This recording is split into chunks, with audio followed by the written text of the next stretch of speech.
Wouldn't it be great if you had a crystal ball that would show you all of the questions that you're going to be asked in your interview? In this video, we are going to tell you the top 10 questions you must have answers to. We're also going to give you a structure to help you answer strongly any question you get asked on your interview and go through how to control the conversation in your interview sessions.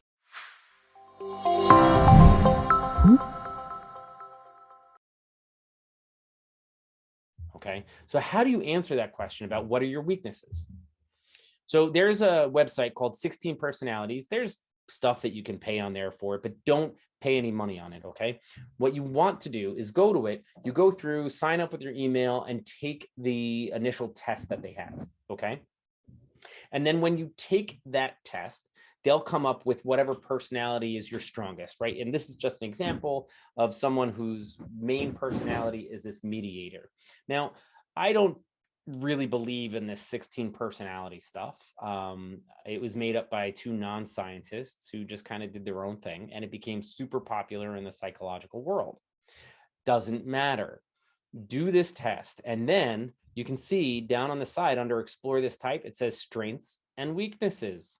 So you go there, you do that test, you see what maybe your weaknesses might be. You take the weakness that they talk about, and they'll even tell you about it. They'll say, oh, well, you're procrastination. You're typically a procrastinator. However, because of your ability to be intuitive and figure things out, this procrastination often leads towards great ideas in the last minute, and they do all the work for you. So go to this website, do this. This will take maybe 15 minutes at most, I think. It makes your life so much easier, and you can come out with a great answer as to why your weakness is also a strength for you. So although it's something you're working on, it has always led you in the right direction. You'll be able to come up with something, but you need to prepare for this question. If you don't get asked that question on at least one interview, you didn't go on any interviews. All right. So what is your greatest? So look up your personality, know the weaknesses, and also look up all the strengths, and see if some of their verbiage or wording can help you answer about your strengths as well. Talking about your strengths is usually so much easier. Know your CV, know your cover letter, your personal statement, know what sets you apart from everybody else. I cannot tell you what sets you apart from everybody else. You're going to have to kind of figure that one out. All right. So when you're answering this question about what your strengths are, people say, oh, I have great attention to detail, I have interpersonal skills, and I have the ability to persevere. And they stop there. And that is just boring. Okay. First thing is the rule of threes. Always answer with three things. One thing is not enough. Two things is good.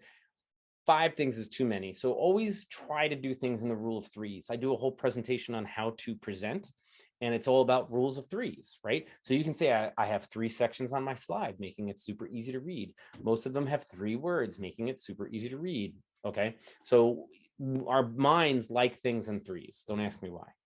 There's a lot of science behind it. We just don't have the time. So instead of saying my attention to detail, interpersonal skills, and ability to persevere, those are my strengths, you want to say something like this. My ability to persevere has been central to my success. The pathology interest club that I wanted to set up at my medical school was initially applauded, but my co-founder and I hit many obstacles. Even though I started during first year, the club didn't come into existence until my 3rd year, and it was my perseverance that kept me going and dealing with all the roadblocks, right? So we talked about attention to detail, interpersonal skills, and your ability to persevere. So you can say you have lots of strengths, and my strengths led me to be able to do this. And then you say something like that. If you didn't create a pathology club, you cannot use this statement. This worksheet you can fill out. You want to focus on your leadership, and you had some in research, you had teamwork and your extracurricular clubs, problem solving on your clinical rotations and your work experience, and you had an experience of conflict resolution on your clinical rotations. There's 2 empty spots, but you could create 10, 20, 30 more. Okay. What's great is if you're able to have something, that one story that links potentially multiple of them together.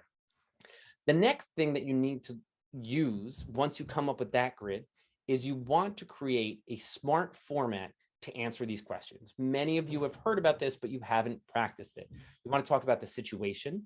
You want to talk about the metric you were measured by, the action you took, what the true results in, and then the tie-in into your clinical application or into that program, right? So maybe you did something with a patient, or maybe it was something on the track team that you were on in college, and you really persevered, or you had an amazing outcome on your track team, and you take that and you tie it into how that makes you a wonderful doctor. Who controls the interview? It's when you're listening that you're controlling the interview, not when you're talking. It's when you're listening to what they say and you're able to then counter with an appropriate question or a very appropriate answer that then guides them in the direction that you want them to go. When you walk into a room or sit down in front of the computer, there's billions of possible things that could be talked about, from your cat to the house that was getting built, the house that went burned down in fire, to a patient that you took care of during medical school, or the fact that you might like to play tennis. You have billions of combinations of things that could come up during that interview. You do not want that to happen. You want to control the interview. You are going to go into that interview with 10 things that you want them to know about you. You're going to look through these lists of questions that you know are most commonly asked. You're not going to pick the weird ones. You're going to go for the most common ones, the ones that you would expect to get asked. Those 5 that we covered earlier. Why are you here? Can they afford you? Are you risky? You want to cover those things within those 10 answers. Those 10 answers that you create are 10 things that they need to know about you. You are going to get them into the interview no matter what. So one way that you would do this is, I don't know if many of you remember who Kellyanne Conway was. She was a media director or the personality consultant for former President Trump. Whether you like her or not is not the issue here. She was the absolute best at redirection, spinning, changing a conversation to the way that she wanted. I recommend that you watch some interviews with her to see how she did that. Now, don't do exactly what she did, because she was very blatantly not answering questions. What's better is, as someone asks you a question, that you pivot and give one of the answers that you have 100% prepared. So, you're going to prepare your strengths and your weaknesses. You may not get asked, what's your best strengths? What's your weaknesses? They may say, what are some things that you found difficult throughout your medical school career? And that's when you can be like, oh, that's interesting. No one else has quite asked me that question yet. Now, that's filler to help you think, but you're complimenting the person who asked the question. So as you compliment them, you're thinking about, well, which of my 10 am I going to use? And then you can say, oh, for that, I can talk about my weaknesses, because that's something I might have struggled with. And then you can say, well, I've often thought some of my weaknesses are my procrastination and my obsessiveness. Okay, first off, don't call them that. That sounds bad. But then you would focus on that prepared answer of how those weaknesses really have made you thrive and improve. So you're not quite answering their question, but you are telling them the things that you are very well prepared to talk about. You will not be fumbling over your words. You won't find it hard to find examples, because all of this you will have prepared in advance. All right, so how can you direct the flow? Putting certain things, like I mentioned, how I put on that graveyard thing on my ERAS application. I got asked about it, like, I think I went on like 14 interviews. I got asked about it at least 12 times, or in 12 different interviews. So that's one way to help direct the flow.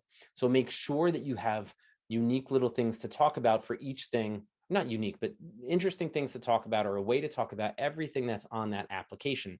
So when you get asked, you can then talk about that and relate it to the 10 things that you want them to know about you during that interview. Again, 10 prepared statements. You're going to look through all the questions that are available to you. You're going to make sure that you're prepared to answer the ones that you really want to answer. And no matter what question they ask you, you can then turn it into one of those 10 answers. Now, you are not going to get a chance to do all 10 answers. You won't. The idea behind all those 10 is that each question is, now remember this number, each question will take no more than 2 minutes to talk about. So each prepared statement will be under 2 minutes, okay? No more than 2 minutes. If you talk for more than 2 minutes, you're too talkative. So you are not going to have 20 minutes to talk. You won't. And that's if you talk continuously without taking breaks, without letting them talk, without letting them ask them questions, without you asking questions. So you won't get to all of them. The idea behind the 10 is so then that way there's variety and you will be able to answer any single question they ask you with one of those prepared statements. And finally, you want to have directed questions for the interviewer. We'll get to that. All right. How do you keep anybody to keep talking? Can someone put their hand up to volunteer to talk to me for a second? Sure, I'll volunteer. Can you tell me one thing that you did today? Anything? What did you do today? I just went to the gym. You went to the gym? Yes. So don't answer with just yes, right? Let's try it one more time. I'm going to say you went to the gym? Yeah, I went to the gym. I lifted some weights. You know, I ran a little bit. I sweat You ran a lot. little bit. It was great. Yeah, I actually ran like maybe half a mile. Nothing too much, but Nothing too much. A half mile? yeah, yeah. You know, I usually do a quarter mile a day, but today I wanted to up it. You wanted to up it. Yes, that's right. I wanted to up it. And you know what? Tomorrow I think I'm going to run a whole mile. So that's great. Thank you. You guys see what I'm doing? I'm repeating the last 3 words or so. I'm taking what he's saying and just giving it a slight question.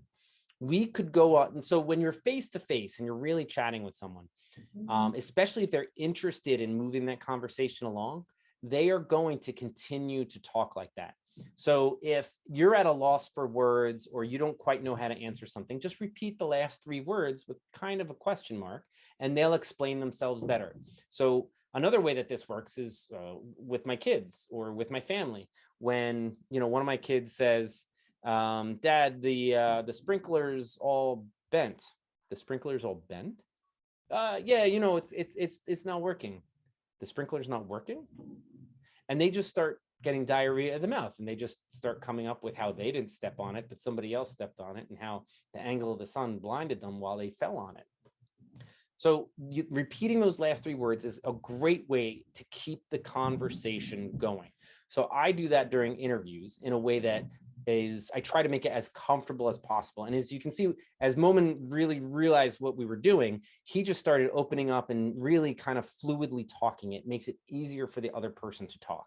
So this works better when I'm interviewing you rather than you going on an interview. But if someone asks you a question that you really have no clue what they're talking about, just repeat the last 3 words and then they'll give you a lot more clarifiers to help you answer that question.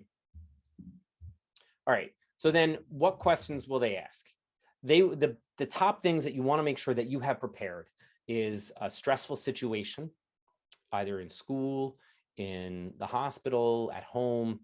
The stressful situation, though, should not be revealing as to your family, mental health issues, anything like just health issues in general for people in your family. That's not what they're looking for. A stressful situation where there was a lot of stress on you and you needed to perform. And easiest ones are patient situations. The other day I had a patient who was misdiagnosed as dehydration, and they really had MISC versus septic shock, and they were in shock, and the people I was working with didn't recognize that her tachycardia of 170 was not normal. So that was a super stressful situation for me. And I could then go on and talk about how I dealt with helping the residents recognize septic shock and, what I did to kind of backtrack and make sure the patient did okay. So it's those type of stressful situations, or maybe a stressful situation in a sport that you were in college or something like that. Not so much like at home and that you can't handle stress and you take Abilify. Don't bring those things up. That's okay. Just don't bring it up during the interview. Conflicts with other people. It does not always have to have turned out okay. What's important is that you learn from it.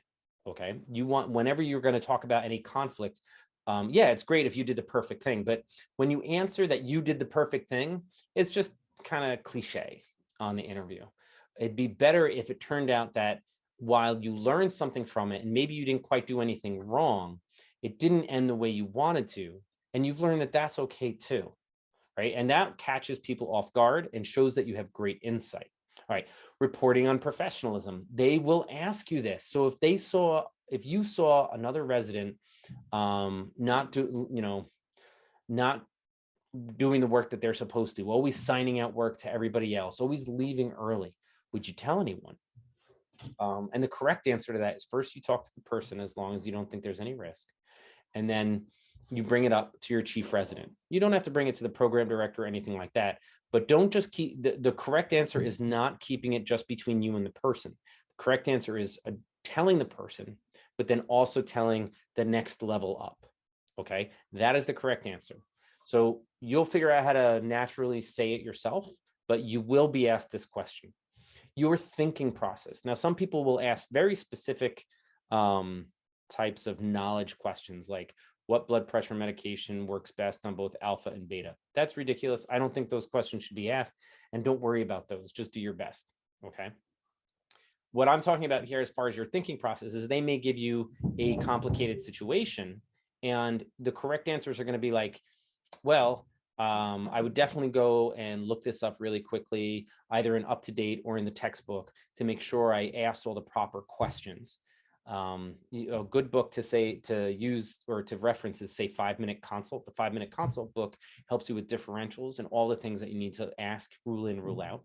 So you could say that, and then you check with your attending, review what you're going to do, and then move on. So if they ask you questions about code situations, you want to make sure and this happens more on internal medicine than anything else. You'd want to say that the most experienced person in the room should be leading the code, and we each take assignments, and just leave it there and let them kind of ask, because that's the right answer. Okay. Those are the thinking process types of things. There's so many out there, I can't touch on all the ideas. And then finally, they will be asking you a question where you would need to ask for help, or that you need to escalate a problem.